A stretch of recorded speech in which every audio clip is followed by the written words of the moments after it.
تعریفی که برای شانس آورده بود میگفت تقاطع فرصت و آمادگیه. ببین شانس از نظر تو یعنی این که یک موفقیتی به دست بیاد بدون تلاش؟ نه، من به شانس اعتقاد دارم. بحث من در جایگاهیه که بهش اشاره کنم. شانس بهانه‌ایه برای کسایی که تلاش نمی‌کنن. آره، ولی یه وقته این موضوع قاطی میشه با اینکه آدما توجیه میکنن با عدم شانس. اون بده. یکی اینجا با یکی تو آمریکا خیلی فرق میکنه. آمریکا نوعی رو دارم میگم. اصلا واسه مهم نیست داره چرت میگه راست میگه. من تلاشمو کردم، پلنم اینه سال دیگه چیه؟ سال دیگه همین تلاشای امروز توئه. من میگم همه آدما میتونن حرف منو بشنون، چیزی که براشون به درد میخوره رو بردارن، بقیه‌شو میذارن صد داشت. حالا به قول خودت یا استفاده میکنه یا استفاده نمیکنه. میگم اگر کسی انسانی رو در واقع قضاوت بکنه نمیرد تو خودش به اون کار یا به اون گناه در واقع مبتلا بشه. تا مادامی هم که تو در واقع تعداد اقداماتت رو بالا نبری و شکست نخوری، اون فرصته و اون وینه برات اتفاق نمیفته. یه جمله باحالم راجع به این بود، میگفت اون آدمی که موفق شده شاید یک قدم از توی قدم کوچیک تو بیشتر رفت. یعنی 100% تو این اتفاقات میفته، دیر و زود داره سوخت و سوز زنده. اگه تو هم ادامش بدی فکته. شما هر چقدر تلاش بکنی اصطلاحاً فرصت یا شانس شما بیشتره و درصد موفقیت شما، درصد رسیدن به موفقیت هم بیشتره. تو من که نشستم تو خونه دارم مثلا. ولی آیا برگردم بگم ببین تو به هیچ جا نمیرسی، چیزی که 10,000 بار من گفتم. خب باید خودت بنداز پایین دیگه.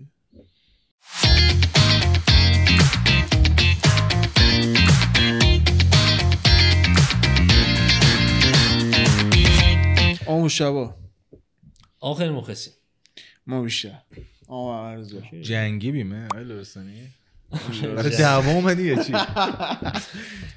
خیلی عجیب شده این اپیزود. من دیگه نمیخوام توضیح بدم، فقط خیلی عجیبه. از ابد نگو دیگه، نریم سراغ این بحث. آقا اینو یکی کامنت کنه، نمیدونم، یه میگن از فلان تا ازل آخر، از ازل تا ابد، از ازل تا ابد. تو به من گفتی ازل میشه آخر. من هنوزم همچین فکر میکنم. ازل یعنی اول مثل که منم همینیم، از ازل تا ابد.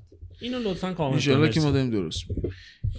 آقا اپیزود امروز جنجالیه. یه ذره میخوام که ذره بریم سراغ اصل مطلب. تو شانس یعنی چی؟ محمد جان با شما شانس یعنی چی؟ از ازل تا ابد درست بود، تا الف رزه. ببین یه دیدگاه علمی داره، چون دغدغتون بود گفتم بهتون بگم که حل بشه. متشکرم میشم. اول از همه بیایم از نظر در واقع اون چیزی که توی کتاب اومده و این صحبت و اینا مطرح بکنیم، بعد نظر شخصیمون هم بگیم، میجنگیم سرش. این که عرض به خدمت شما 2 تا نظریه داره که بررسیش میکنن. یکی از نظر دیدگاه آمار و ریاضی و این صحبت هاست که مشخصا بحث منطق و این که شما یه سکه رو وقتی میخوای بندازی 50% یک سو و 50% یک سوی دیگه. و حالا احتمالات و این صحبت هاست. یه نظریه دومی که بیشتر فکر کنم سایر صحبت ما این سمتی میره، از دیدگاه روانشناسی و جامعه شناختیه که به عملکرد فرد، زمینه‌های فرد و بستگی داره. یه نظریه دیگه هم هست که در واقع میگن ترکیبی از این دوتا رو میگیرن و میکس میکنن، میگن که ما در واقع یک این مجموعه رو در نظر میگیریم و نسبت به اون یک حرف میزنیم. یه چیز باحالی هم که چت جی پی تی گفته بود، ازش پرسیدم، تعریفی که برای شانس آورده بود، میگفت تقاطع فرصت و آمادگیه. شانس تقاطع فرصت و آمادگیه. تعریف قشنگ. نظر شما ایلو؟ ببین نظرم اینه که کاملا درست میگه محمد و من همینه. من اتفاقا خیلی توی برعکس تو خیلی توی ماجرا منطقی ام. چیزی که شانسه اسمش شانسه، چیزی که فرصته، تلاشه.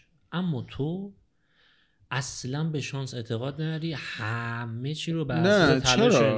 نه من به شانس اعتقاد دارم به اندازش درستش، خدا دفعه اول من این جمله رو نه این حرفو نزن، ولی شانس خیلی محدوده به نظرم. خب ببین تو مرور نظر تو رو میخوام بدونم، خیلی اومدم برات آیلا رسن. ببین یک دعوایی داریم، دعوا که نه، یک بحثی داریم از 10 سال تقریبا. آره. و امروز برای اولین بار ما نشستیم روبروی هم دیگه. واقعا برای ما حتی راجع به کنون و نیکون با هم دیگه بحث نکردیم هیچ وقت. آره. تو کنون، تو نیکونی بودی، من همیشه کنونی بودم. الان سونی ام. آره من هنوزم کنونم. البته سونی هم دوستم. حالا دوست دارم بحث کنم ولی برای اولین باره واقعا من و تو نشستیم روبروی هم دیگه و قرار با هم دیگه راجع به این موضوع به چالش بکشیم حداقل هم دیگه رو مطرح کنیم. آره ببین شانس از نظر تو یعنی این که یک موفقیتی به دست بیاد بدون تلاش؟ میتونه اینجوری باشه بله. من به نظرم این کاملا اشتباهه. حالا برو و بریم. خب اینا چجوری من به شما ثابت کنم؟ من بگو نظر تو بگو. من منطقی بود. بارها سر این ماجرا صحبت کردیم، مثالم میزنم تو که حالا میدونم که مثلا این ماجرا اصلا تو حل نمیشه، حداقل مطرح میکنیم بقیه ببینم. سوالات خیلی قشنگ میگه آیا کسی میشه به موفقیتی برسه ولی شانسی؟ سوال این بود بدون تلاش. آره. فقط تو رو خدا به علت و معلول تهش نرسید. فلسفی بخوای کنی ماجرا رو میام. حالا گوش بده. من مثال زدم برات بازم میگم. همایون ارشادی نمیشناسم. خیلی بده. همایون ارشادی بازیگر فیلم طعم گیلاس، برنده نخل طلای آقای کیارستمی و نخل طلای کم. فیلم گرفته بازیگر نگرفت. بله. ازش پرسیدن که چی شد بازیگر شدی؟ من برچود. حالا و ازش پرسیدن چجوری بازیگر شدی؟ گفت من تو شهرک قبل داشتم پشت حالا ماشینش نه پاترول بود چی بود. خلاصه سر یه چهارراه قرمز بوده ایست میکنه. ماشین بغلش میگه که آقا سلام خسته نباشید شیشه رو بده پایین، شیشه رو میده پایین و نگاهی که رستمی میگه آقا میتونیم با هم یه صحبتی بکنیم. میرن صحبت میکنن و میره اون فیلم رو اوکی میکنه. اگر همایون ارشادی نخل طلا نمیگرفت، همایون ارشادی نگرفته، اون فیلم نخل طلا گرفته. اگر این اتفاق نمیافتاد بازم راجع به این موضوع صحبت میکردی؟ آره دیگه مثلا با کیارستمی کار کردی کسی نبوده، بازیگر شدی بحثه. آره دیگه این بنده خدای هستش که توی فیلم‌های عطاران نقش سرباز بازی میکنه. آفرین. خب از اون آدم اگر اینجوری بازیگر شده بود برات این مسئله دغدغه بود؟ آره اگه میشناختمش حالا این نفر هستن این اتفاق برای جامعه خودشون افتاده. من به نظرم این آدم نه بذار یه دقیقه صبر من ول کن. آخه نداری میریم جمله من تمام نشد. من الان جمله‌ام اینه، میگم همایون ارشادی شانسی بازیگر شد. حالا اینکه توی طیف بازیگری به کجا رسیده، چه فیلمایی رو انتخاب کرده، یه سگانس بازی کرده، اسکار گرفته نگرفته رو میذارم بر تلاش خودش. اوکی. شانسی انتخاب شد. آره اصلا شانسی وارد مقوله بازیگری شد. و اون سربازم که مثالشو زدی من میگم اون نمیدونم حالا واقعا چوی بازیگر شده. منم نمیدونم. گیریم حالا اینجوری هم مثلا بازیگر شده هم ارشادی رو بکنیم اون سربازه، میگم آقا شانسی اومده بازیگر شده، حالا تو طیف خودش اون قطعا به خانواده خودش پوزیشو داده دیگه. ولی اینکه تو این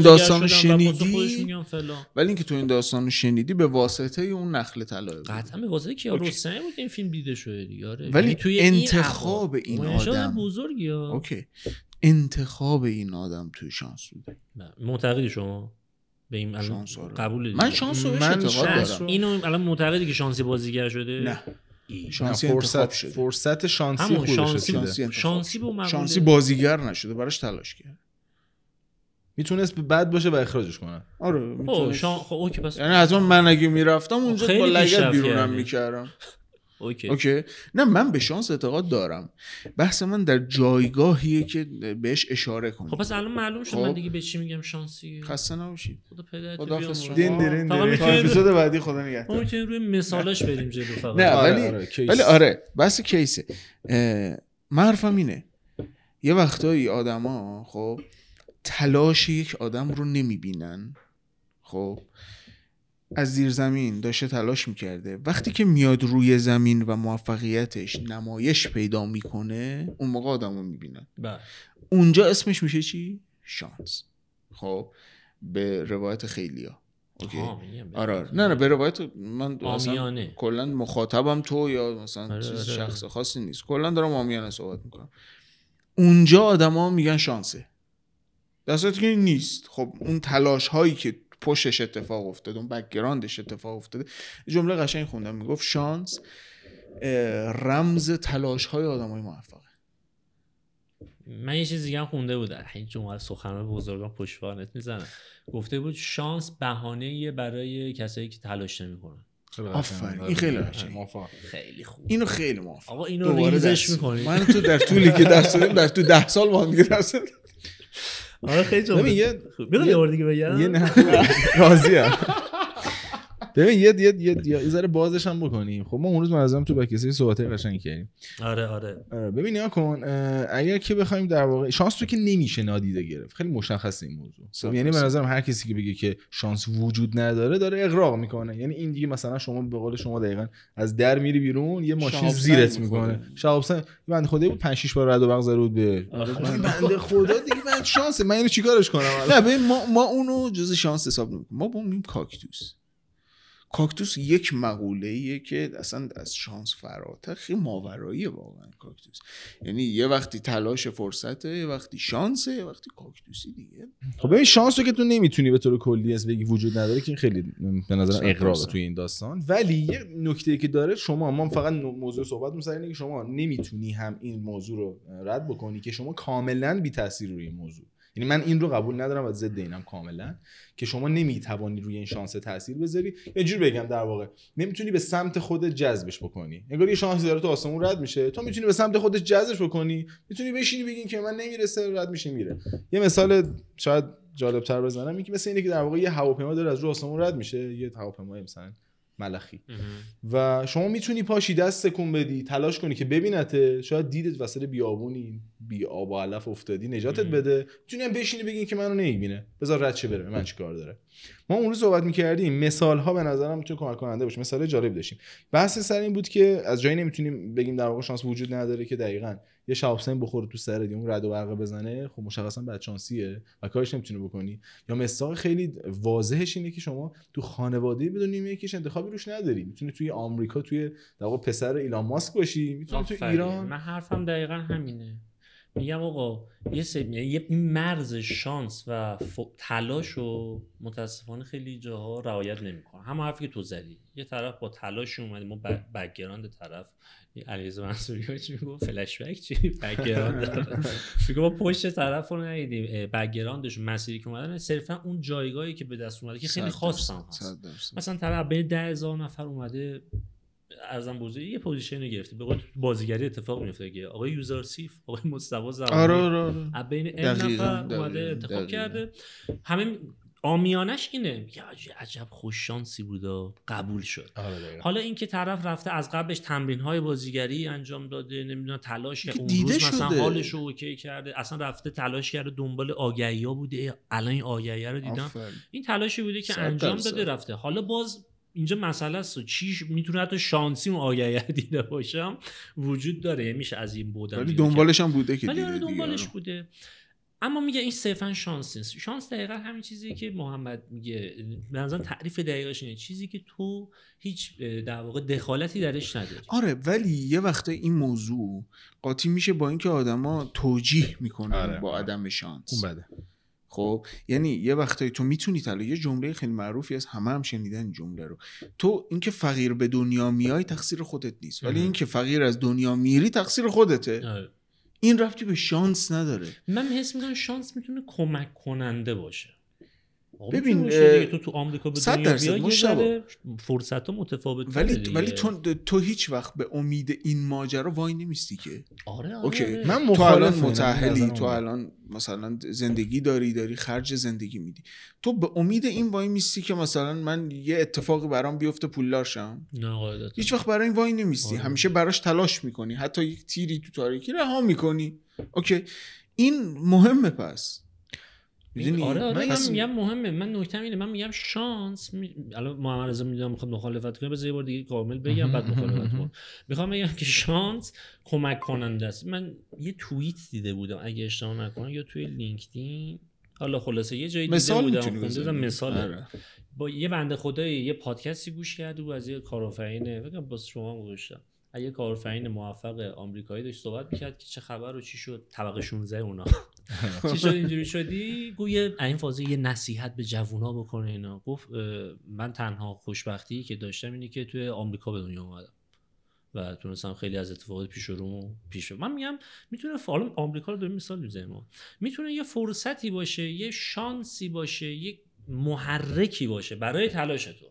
من به این معتقدم که یک به علاوه یک مساوی یک نیست، اینو کاملا معتقدم. یکی اینجا با یکی تو آمریکا خیلی فرق میکنه. آمریکا نوعی رو دارم میگم، ولی حرف درسته. من توی همین مملکت هم میتونم با تلاش و اینا اون چیزی که هدف حالا پول هر چی هست نگاه به این یکه وقتی که تو مقصدت رو باید ببینی اشتباهه. من به یکی خودم نگاه کنم، من تو شرایط خوبی نبودم، مثلا تو ایران به دنیا آمدم یا حالا هر چیز دیگه، حالا مسیر من بالاخره مسیر سختی بوده، زندگی من بالا پایین داشته، من به این نگاه نمی کنم که من به مقصدم دارم نگاه میکنم و مسیر متفاوته دیگه. من همین میگم تو به عنوان یک کسی که داری قضاوت میکنی آره، ولی من خودم وقتی دارم زندگی میکنم این زندگی رو هیچ وقت نباید در واقع برگردم به این نگاه کنم که من چقدر مثلا بد شروع کردم یا بد شانسی بوده، اون بالاخره دست خود آدم نیست. من مقصدمو باید ببینم، آقا من دارم به چی نگاه میکنم، به همون سمت پیش برم. از کجا شروع کردم؟ دمم من گرم که مثلا از اونجا شروع کردم و الان یه توضیح بدم. من آره نکته‌ام یادم میره، داشتم دوزنم میگفتم یادت نره، چند تا فوشم به تو بدم راضی باشه. ببین یه بحث جدیدی رو باز کنم. یه بزرگترین مشکلی که من با این موضوع دارم سر توجیهه. خب من خیلی یعنی زندگی رو اگر که یک مقدار فلسفی بهش نگاه بکنی خیلی نسبیه، خیلی نسبیه. یعنی واقعا اون جمله که میگن طرف تو بنز نشسته داره گریه میکنه واقعا نسبیه. یه آزمایشی بود که روی 2 نفر انجام دادن، یکی کسی که دست و پاشو از دست داده بود، یکی کسی که لاتاری برده بود. بعد 1 سال میزان خوشحالی و اصلا هورمونش در واقع شادیشون صحبت‌ها دوپامینشون یکی بود، بعد از 1 سال 1 میزان بود. خیلی معنی داره دیگه این تو خودش اصلا. مشکل من با چیه؟ مشکل با اینجاست که اول از همه که هیچ کسی و رو با هیچ کسی نمیشه مقایسه کرد. تنها صحبتی که روی این موضوع موافقم یکی بود میگفت که آقا حتما من نمیتونم برم بشینم بغل ایلان ماسک، اون تو سیلیکون ولی حالا به دنیا اومده که اونم زحمت کشیده، ولی میخوام بگم یعنی اون بغل سیلیکون ولی به دنیا اومده، من تا بخوام برسم به سیلیکون ولی با 3 سال بیشتر زحمت بکشم. آفریقای جنوبی زندگی می‌کرده ولی باهاش ما پولدار بودم. آره ولی خب یعنی منظورم سیلیکون ولی فاصله داشت. ولی میخوام بگم که من با این موضوع خیلی مشکل دارم، چون که این چیزیه که به نظرم خیلی شفافه.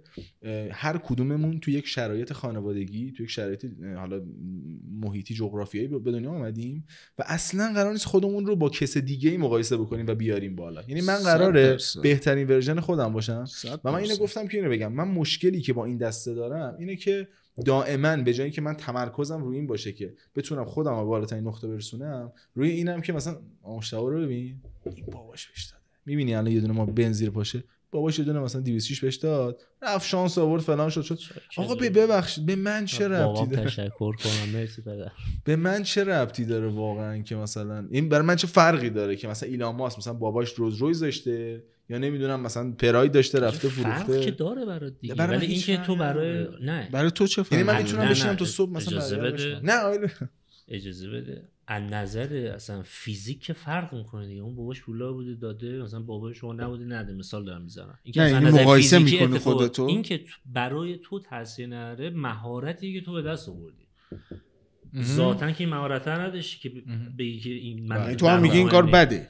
آره میگم این کار بده، ولی میگم این مهارتی که به دست آورد. اگه از نظر علمی که اصلا کاملا درست، اون باباش پول داشته بهش داده. نه اوکی، ولی تو هیچ وقت اینو نمیگی که اون باباش پول داشته بهش داده موفق شده، من نداشتم بهم ندادن من موفق نمیشم. من میخوام اینو بگم اون آقا که بهش باباش پولش داده موفق شده درسته، واقعا باباش بهش پولش داده موفق شده. حالا این که من موفق شدم یا نشدم به تلاش خودم بده. اون که میگم یه چیز حقیقیه که اتفاق افتاده، قضاوت آدماست از اتفاقات. و من نکتم اینه بررسی، وقت گذاشتن، حساسیت، حسادت اون آدم هیچ کمکی من نمیکنه. من مشکلم اینه، من نشستم یه جایی، خب هیچ تلاشی نمیکنم، هیچ زحمتی نمیکشم یا میکشم، هنوز به نتیجه نرسیدم. من میگم آقا اگه تو این شانس داره اتفاق نیفتاده، شاید هنوز اتفاق نیفتاده.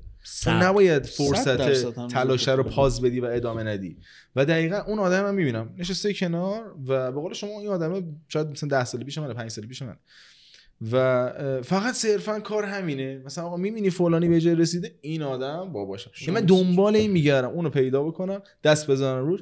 دمت هم میگم اوکی، ولی من میگم باعث میشه خود محمد رضا درجا بزنه تو اون لولی که این در جایگاه قضاوت قرار گرفتنه و مقایسه سمترین اتفاقی که میتونی برای خودت در زندگی خودت و آینده خودت رقم بزنی. حتی مقایسه کردن همیشه دلیل بدبخت شدن پیشرفت نکردن نیست. تو این فضایی که دارم خیلی چیز خوبیه که بتونی تو این فضا دارم میگم، این که حسادت کنی، این که خودت رو توجیه کنی با این که حالا شرایط اون متفاوت بوده، حالا مثلا اون فلان چیزو داشته من ندارم.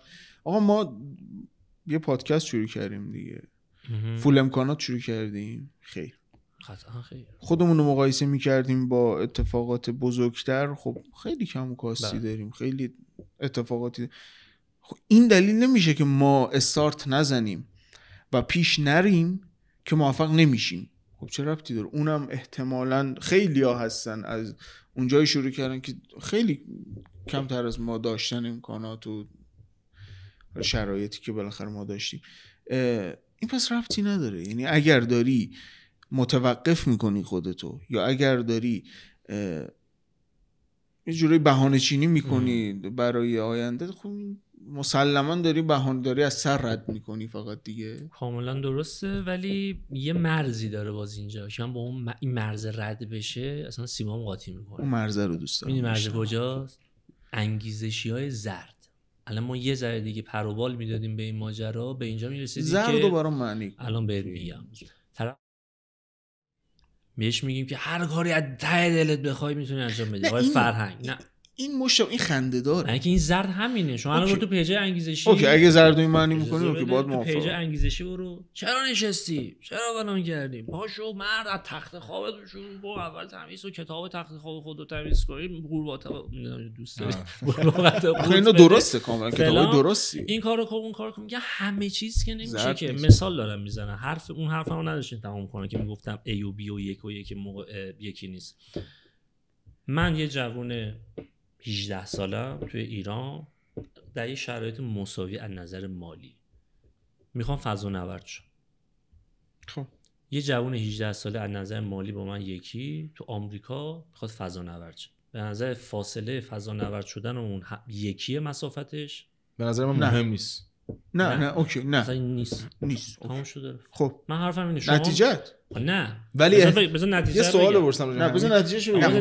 من حرفم اینه شما زردا چی میگم آقا فاصله یکیه، همونجور که این میتونه تو هم میتونی باشه، ولی بهش بگو که قراره تو این را پارشی، بهش بگو توی این را فرق میکنه، بهش بگو فیلم هالیوودی نیست یارو میره تو کالج اونجا یه مربی پیدا میکنه گیتار میزنه. رابرت دی جونیور رابرت دی جونیور آیرون بازیگر آیرون من معتاد بود و بعدش رفت زندان و فکر کنم مواد میفروخته مثلا زندان رفته بود. سوء سابقه داره. تو میتونی به اون آدم بگی مثلا راه تو با راه مثلا محمد رضا گلزار یکی بوده؟ آره نه پدرش در اومده طرف. ولی من فکر میکنم یه نفر مثل گلزار رو گفتی. آخه خیلی راحت بود راهش، حداقل تجک ما میدیم گلزار مصاحبه کرد گفت منم سختی داشتم خیلی حالا میتونم یه اپیزود راجع به گلزار ضبط کنیم. من دفاع دارم از گلزار. نه حالا من کاری ندارم. من ولی خب در مقایسه، در مقام مقایسه حتما رابرت جونیور بیشتر سختی کشیده. اوکی حتما این دوتا خب اوکی راه رسیدنشون سخت‌تر بوده ولی لذتی که بیشتر بوده. من به نظرم رابرت جونیور، یعنی رابرت جونیور برگرده میگه که من دوباره همین مسیر رو میخوام بیام. نه ولی الان داره لذت میبره از مسیری که به خودش افتخار میکنه. درسته؟ من یک موضع دیگه که روی این موضوع دارم. اوکی تو بابات پولداره، من بابام فقیر. اوکی حالا من بابام پولدار نیست. این میگه 206 میگه نه یه مثال صرفا. نه صرفا مثال. خدا رو شکر دست آقای بذار بگم من اسم با اون محسنه. آقای محسن لرستانی اسمش اومد. باورتون نشه پولدار محسن همیشه پولدار لرستانی هستن. آقای لرستانی واقعا دستشون درد نکنه، ارادت داریم از همینجا بهشون. تو فرض کن یه بابای پولدار تو داری، یه بابای فقیر من دارم. اوکی ما به یک جا میرسیم. درسته؟ تو بیشتر لذت میبری از اونجا بودن یا من؟ حتما من. چرا حتما تو؟ به خاطر اینکه تو از یک پوزیشنی به اون رسیدی. نوع لذت فرق میکنه. نه. اندازش فرق نمیکنه. یه دقیقه به من گوش کن. آقا تو میخوای بگی من به سختی رسیدم معمولا هالیوودیه دیگه؟ نه میخوام چیز دیگه رو بگم. قدیم چه خبر؟ نه میخوام چیز دیگه رو بگم. تو بنز زیر پات بوده. الان پورش خریدی. بله. من پیاده بودم الان پورش خریدم. من تازه یه لذت از تو بیشترم داشتم، بنزم استفاده کردم. 2 تا لذت داشتم. تو از پورش داشتنت کمتر از منی که الان پورش خریدم داری لذت میبری. چرا همچین فکری؟ من حرفم همینه، تو داری به طرف دیکته میکنی، من تو بیشتر دارم لذت. آقا اصلا من حالا صرفا تجربه شخصی دارم. اصلا تجربه شخصی تو یه دقیقه نگه دار، من اصلا کاری به فراینده ندارم. من میگم اوکی، من میگم که حق با تو، طرف از صفر مسیر سختری اومده فلان کرده، خب داره لذت چون میبره. حرفم اینه. من میگم نمیبره، من میگم هر مشکل با حرف تو اینه، میگه از اون یارو داره بیشتر میبره 100%. باید بیاریم یه آدمی که باباش بنز بهش داده رو بنشونیم. نه حرف محمد رضا کاملا درست، نسبیه لذت بردن. آقا لذت بردن نسبی. تو الان یه سوال، تو الان این فریم رو چشمته. آقا شما عشق پیرامشکی داری، درسته؟ من پیرامشکی کمتر از تو میپوشم. آیا من از پیرامشکی بدم میاد؟ یا تو بیشتر از پیرامشکی حال با پیرامشکی حال میکنی؟ تناقض داره، چرا ربطی داره؟ لذته که جفتمون پیرامشکی. من اون موقع نداشتم پورش بخرم، الان دارم. ما اینو بحث کردیم، خیلی ربطی به بحثمون نداره، شاید یه ذره حواشی بحثمونه که شانس بحثمون. بذاریم یه ذره داخل بحث بچرخیم. تو بگو. من ولی نکته بگم راجع به بحث کتاب زرد و محتوای زرد و انگیزشی زرد. ببین من یه عادتی خودم دارم، من به نظرم کتاب بد وجود نداره، چیز بد و خوب وجود نداره. تو یک چیزی رو میخونی به نظرت آموزنده است، از یاد میگیری، خیلی جذابه، این کتاب خیلی خوب بود، 4 تا نکته داشت. یه چیزی هم بده، واقعا داستان لقمان میشه دیگه. مینا این چقدر بد این موضوع رو داره ارائه میده، این کتاب چقدر این نکات رو بد رو مطرح میکنه، این چقدر دیدش نسبت به انسان ضعیفه و تو یه درسی داری از اون موضوع میگیری. خب این کاملا اینجا به ذهن تو برمیگره و به دیدگاه تو برمیگره. راجع به محتوای انگیزشی کاملا به نظرم به اون دریافت تو از اون موضوع بستگی داره. من خیلی اتفاقا استقبال میکنم از بعضی از این موضوعها که طرف اصلا بعضیا موافقم. دقیقاً ببین من دارم تلاشمو میکنم، من دارم 24 ساعت کار میکنم. حالا این موضوع تعداد کار کردن ساعت در رفتن همیشه خیلی حاشیه بوده، ولی مثلا من دارم مفید 10 ساعت در روز کار میکنم و یه تایمی نیاز دارم یکی بیاد بگی ببین من میدونم تو هم خسته ای، داری سرویس میشه اینقدر کار کردی، منم درکت میکنم، برو درسته تو میرسی. اصلا واسه مهم نیست داره چرت میگه راست میگه، من تلاشمو کردم، این محتوای داره من یه حالی میده که من یه کار دیگه میتونم بکنم. به این مثال بزنم، من آدمی که نه پدر پولدار داشتم نه کسی ساپورتم کرده، از صفر اومدم بالا، مگه گزینه جز این دارم که تلاش کنم و دنبال فرصت و شانس باشم؟ پس چرا بشینم بگم که آره مثلا فلانی رو میبینی بابا این باباش بهش خونه داده، ولی منم میدونم طرف دست راستش آورده بالا، باباش خونه بهش داده، رفته زنگ گرفته، توش داره زندگی میکنه، هزینه زندگیش هم تامینه. کار بدی هم نکرده، اون آدم بدی نیست اصلا، به من ربطی نداره حقیقتا. ولی موضوع اینه من مگر جز این گزینه دیگه دارم؟ پس من محتوا رو میبینم، آره میبینم، مثلا بعضی مثلا طرف میبینم ولی برعکسش این محتوا انگیزشی رو میبینه، آره مثلا فقط نشسته، مثلا نه مثلا تلاشی میکنه، نه پیشرفتی میکنه، نه رشدی میکنه، نه براش تایم میذاره. بعد مثلا نه من پلنم اینه سال دیگه چیه؟ سال دیگه همین تلاشای امروز توئه، سال دیگه اینه که پلن بشینی. اوکی اون هدف قشنگه، اون که مثلا من یه بنز بخرم، تو حتما هم بنز میخری ولی ریسک کن برای خودت. برای اینکه بنز بخری تو قبلش باید یه کار درآمد خوب داشته باشی، تو یک موضوعی، تو یک داستانی، یک دانشی نیاز داره، لینک نیاز داره، آدم نیاز داره. اینا رو بچین، بعد برو بگو من سال دیگه تارگت گوشم بنز بخرم. یعنی تو میگی نسخه‌ای که برای خودت میپیچی رو همه آدما میتونی بپیچی این نسخه رو؟ من میگم همه آدما میتونن حرف منو بشنون، چیزی که براشون به درد میخوره رو بردارن، بقیه‌شو میذارن صداش. این مسیر موفقیت نه افتاده باشه حتما. نه من منظورم، حالا اگرم گفتم اشتباه برداشت شده، من منظورم نیستش که همه آدما از یک راه میرسن. حتما مسیر موفقیت واسه هر کس فرق داره. یکسان نیست. یه وقتی طرف از خلاف مسیر من رفتن جواب میگیره. بحثم اصلا این نیست، بحثم صرفا تفکره. این که تو بشینی بهانه بیاری که آره اون داشته که رسیده، اون شانس آورد که رسید، آقا دمش گرم. اصلا هرچی، اصلا من بی اعتقاد میگم اون شانس در خونش رو زد، آوردن یه کیف $1 میلیون بهش دادن، $2 میلیون بهش دادن. دمش گرم میشه جونش. ولی این ربطی به موفقیت شدن و نشدن تو نداره. آره خود طرفتون 1 میلیون آتیش بزنه.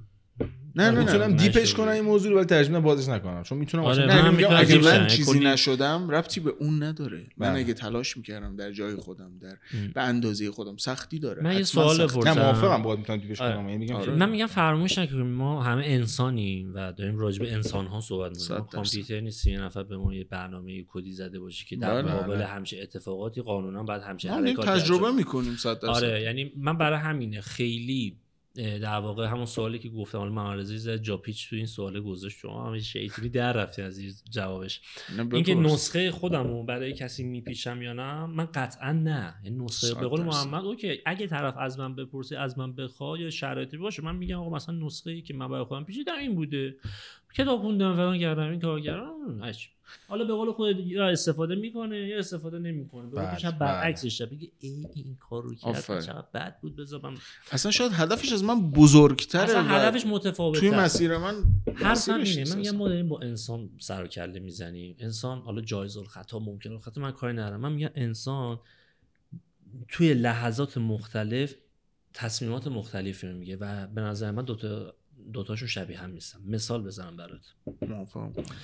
یه سوال مسئله دیگه هم بگم قبل مثالم، این که میگفتن در واقع یه جمله من میگه تا موقعی که با کفش فلانی راه نری نمیتونی مثلا قضاوت بکنی هر چیز. من حرفم همینا، مثالی که بر بقیه هم میزنم. حکایت اون قتل است، قتل غیر عمدی که تا الان اتفاق افتاده حالا اونجا مثلا طرف تو خیابون بوده سر یه جا پارک دعوا شده، یه لحظه عصبی شده، یه برخورد، مرد، زندان، اعدام یا نه.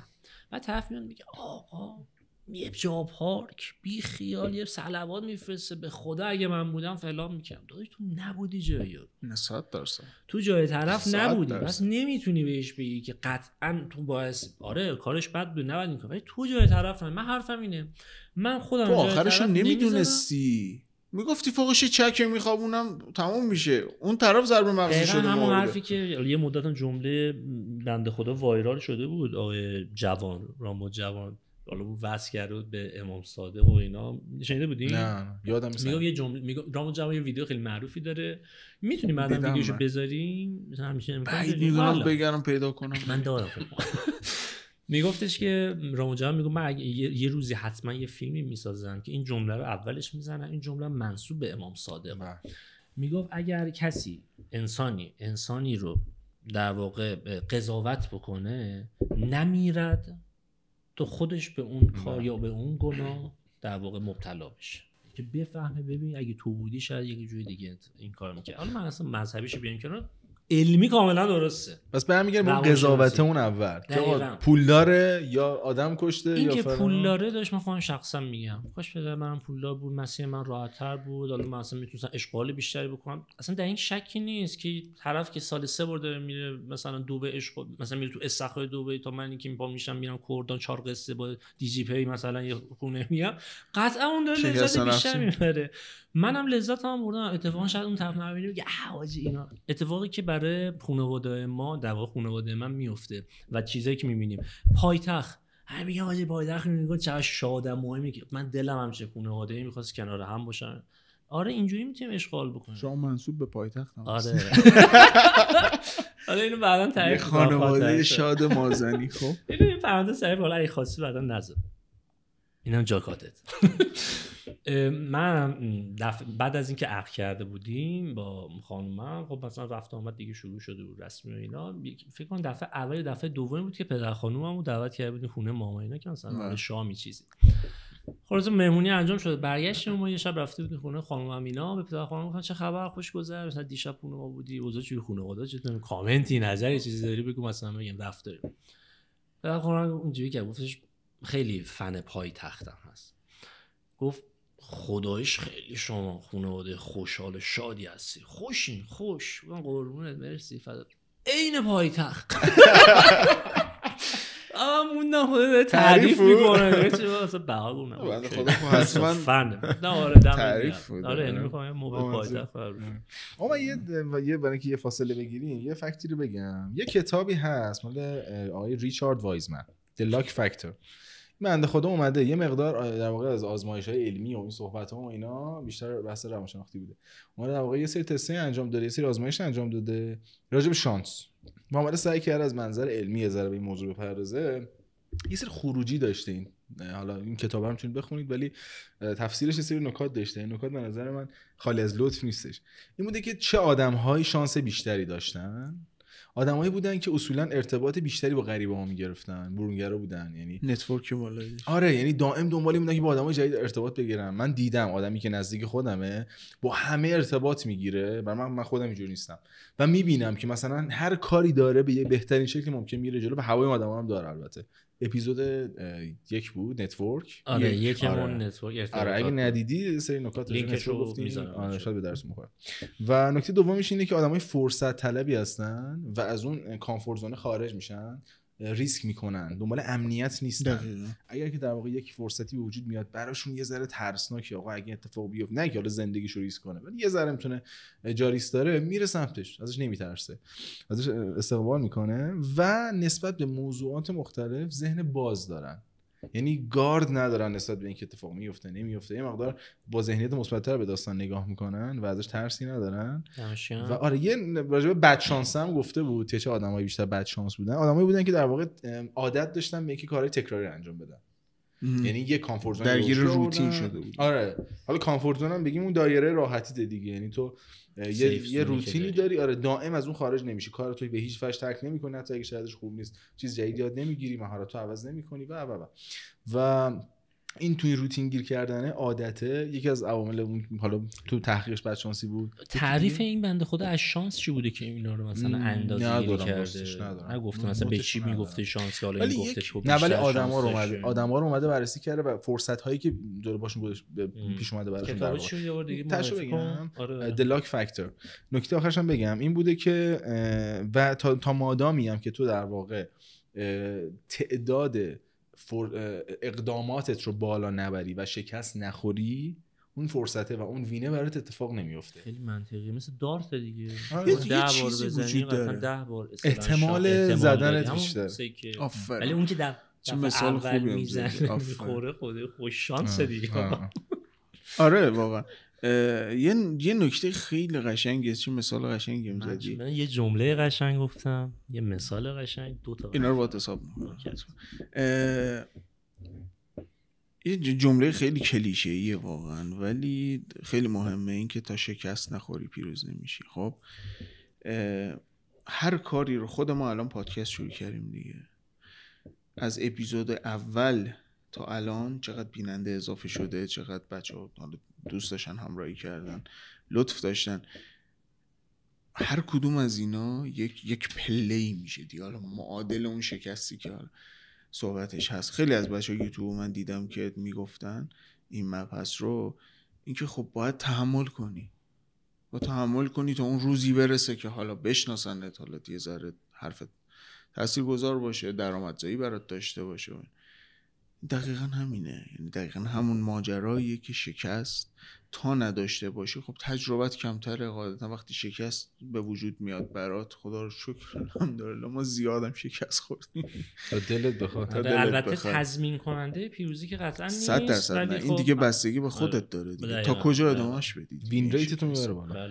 من اگر بعد اپیزود 2 بکشم بیرون دیگه نمیخوام باشم، خب قاعدتا فرق داره با تویی که بمونی تا آخرش، باشی کنار مثلا پادکست.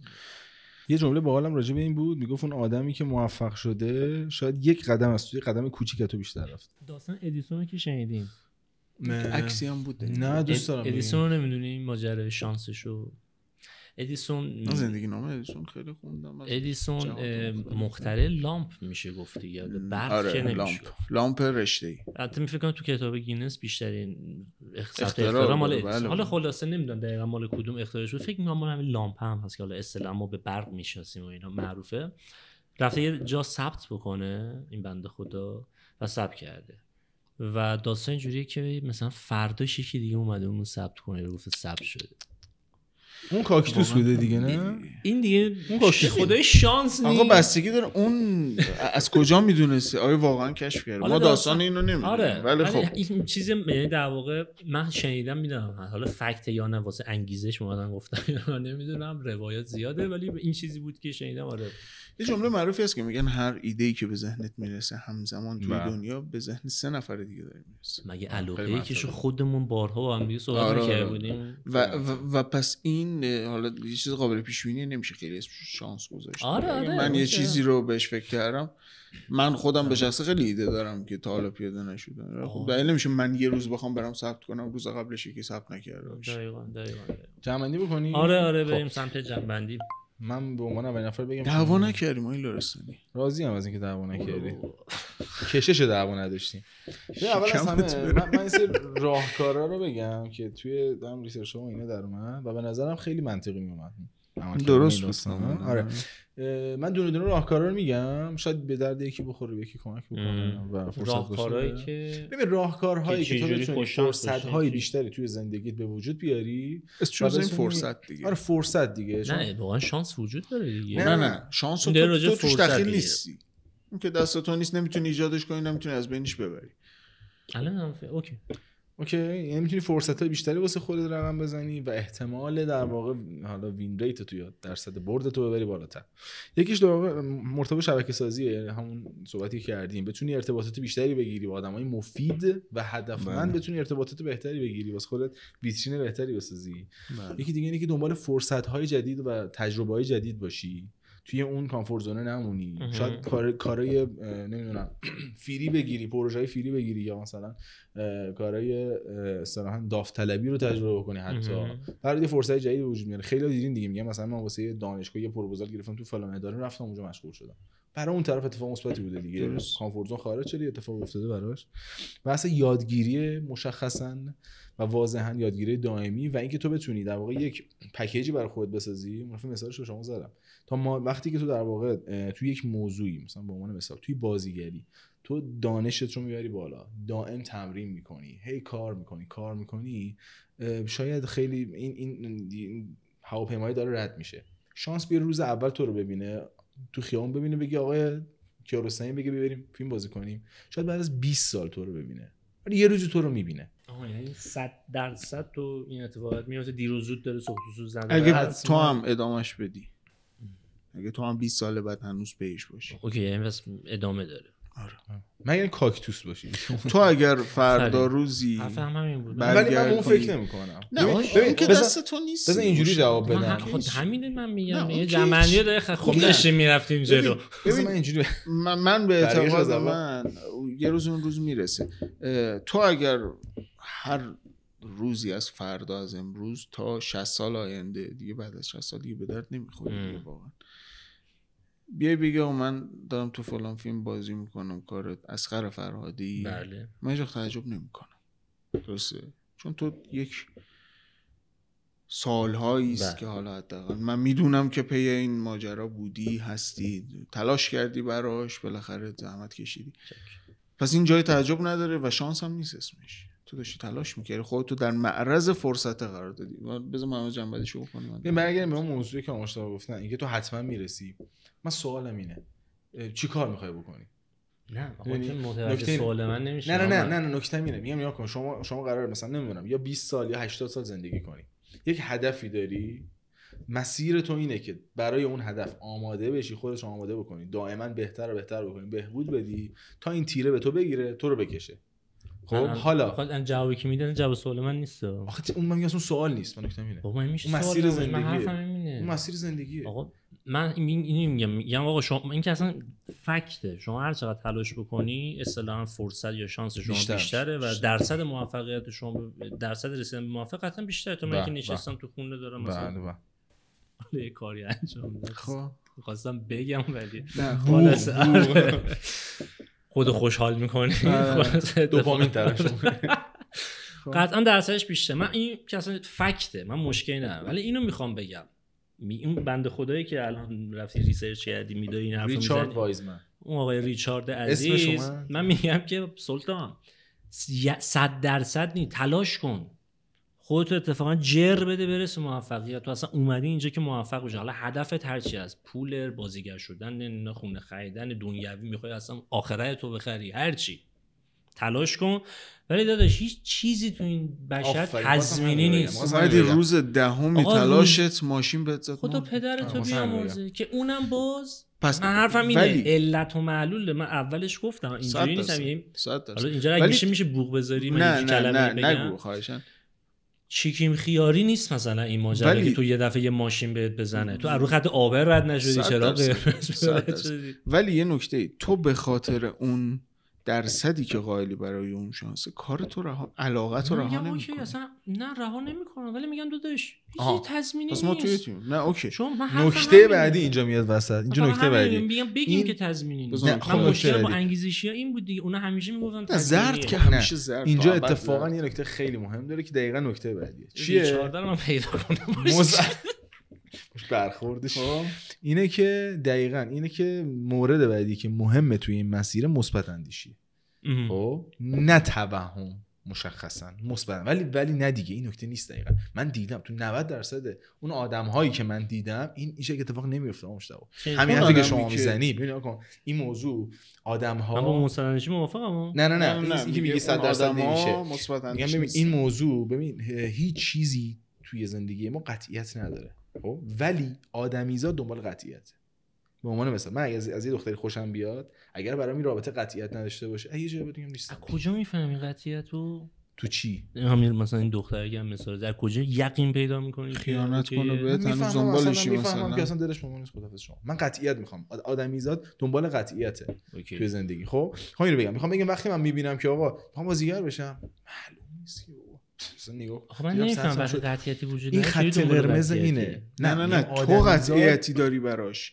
تو قطعیت میخوای مثلا احتماله علاقت دیگه. احتمال نه بس علاقت. قطعیت که وجود نداره. بس هدفه. تو قطعیت میخوای پولدار شی دیگه. بحثم اینه.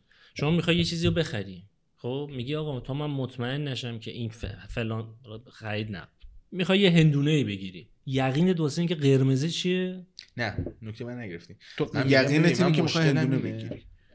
من مشکل اینه، منظورم از اینه. من مشکلم آفرین مثلا خوبی زد. شما هندونه بگیری، من میگم بده، من ببینم میدم بده یا نه، میدی پولو.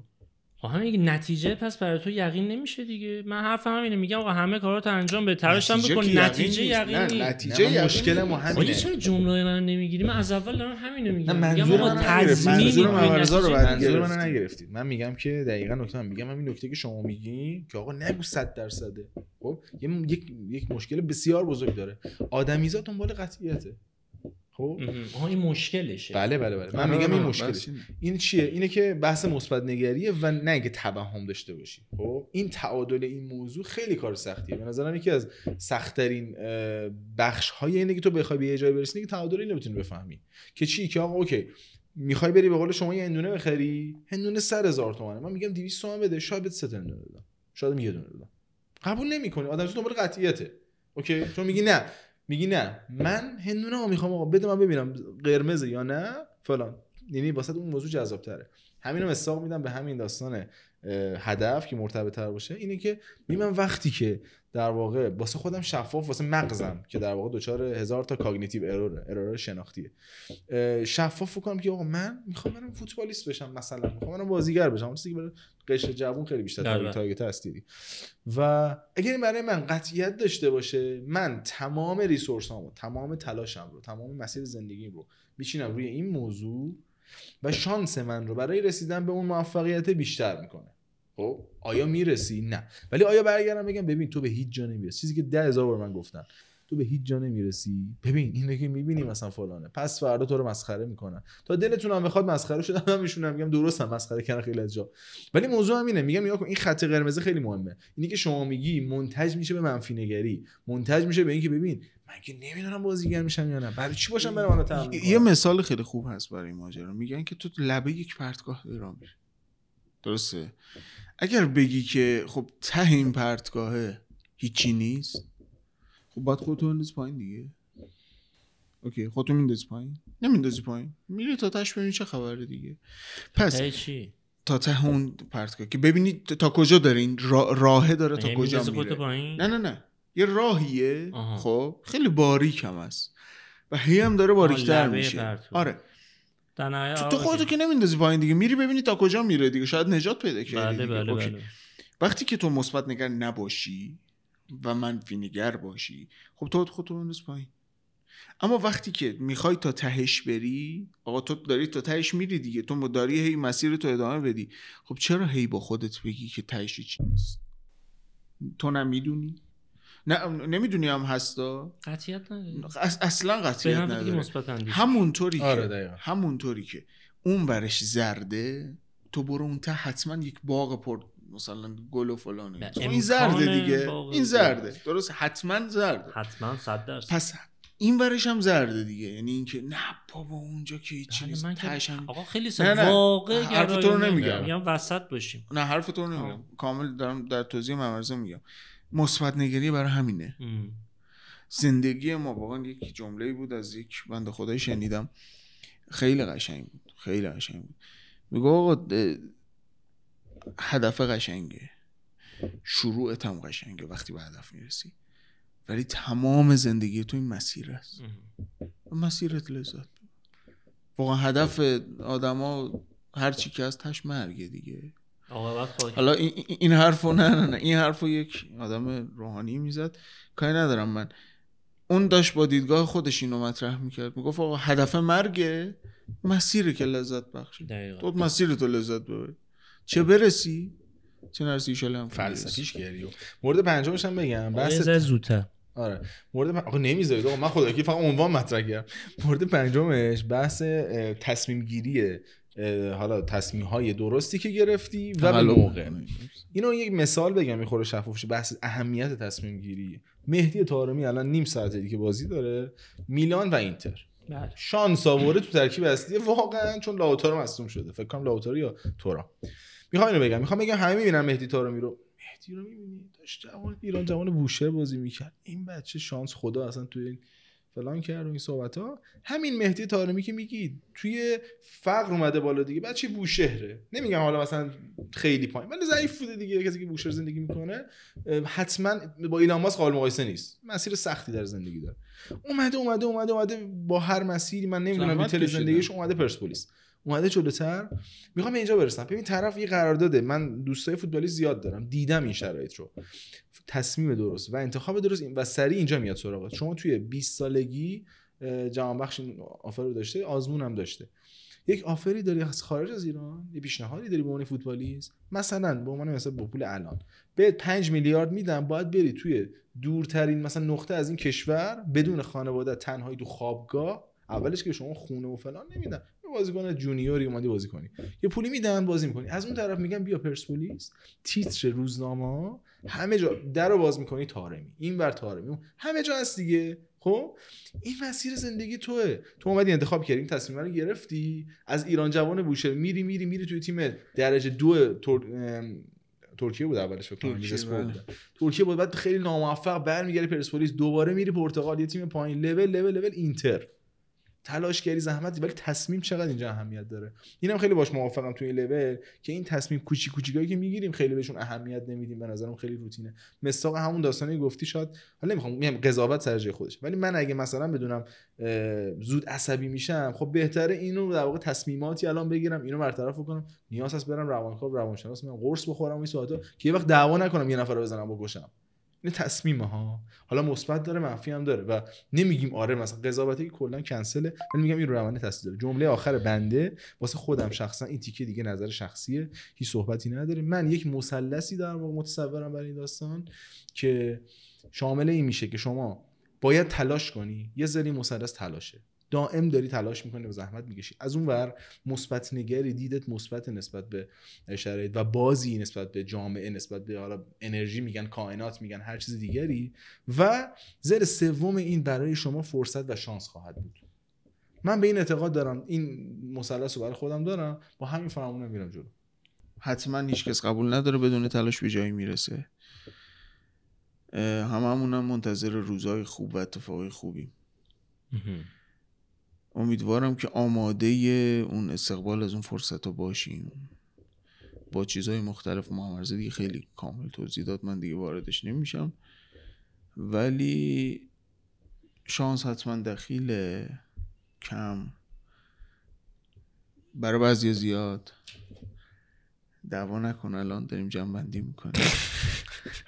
مقاومت کردم قشنگ داشت آماده میشد برای دعوا. بذار من جمع‌بندی بکنم. کم یا زیاد هرچی که هست، با تلاش بیشتر، با سختی بیشتر، با همه چی میشه جبرانش. امیدوارم که هممون به اون چیزی که لیاقتشو داریم برسیم. آقای لرستانی، ما نیز شما نیز، برای همه جوونا ان شاءالله. آقا دمت گرم، ببخشید من به خدا قصد بی‌احترامی خیلی استفاده کردم. محمد خیلی تو حرف زدیم، بعدش باید صحبت کنیم. ما کاملا منطقیه. برای جنبندی بخوام از سمت خودم بگم، همه حرفا شما زدی، من بزنم بچه پشت زنده دارن خودشون اینجوری میکنن که بچه‌ها دیگه الان ماجرا اینه که جنبندی از سمت خودم، شانس قطعا وجود داره ولی تعریفش مشخصه. شانس اون چیزی گفته میشه که ما درش دخیل نیستیم و مثالش هم زدیم، اینکه ما کجا به دنیا میایم، اینکه ما توی چه خانواده به دنیا میایم، یا اینکه مثلا آقای رضا صادقی میره آمپول میزنه یه دفعه میشه، این قطعا شانسشه که این اتفاق افتاده و غیره، درش دخیل نیستیم. نکته بعدی اینه که من به مثبت اندیشی، به اینکه باید تلاش بکنیم یه هدفی بذاریم، اینکه یه آدمی بیشتر تلاش میکنه، یه کسی که کمتر تلاش میکنه قطعا درصد موفقیتش بیشتره، اینا همه معتقدم. اما بحث اینه که هیچ چیزی قطعیت نداره، هیچ چیزی تضمینی نیست. ما انسانیم، در لحظه یه تصمیمی رو میگیریم. شاید حتی من با علم این که الان میخوام برم این آقا رو ماچ کنم برم جلو، یا در لحظه تمومش میکنم. یعنی میتونه تصمیم عوض بشه. مشکلم با بچهای انگیزشی ها، این انگیزه که همیشه اوکی زرد بودنشه. تعریفم از زردم همینه که همه چی با قطعیت میگم.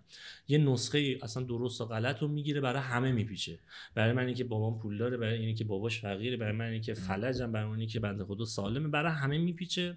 و اینکه با اینکه آگاهی داره، من از این میسوزم، آگاهی دارم ولی از مسیر پرپیچ و خمی که در انتظارشونه اطلاع نمیدن، همه چی رو ساده میگیرم. من به نظرم ساده گرفتن، مثبت اندیشی خیلی راحت گرفتن، از اون ور بوم میفته افراط و تفرید در هر چیزی مضره.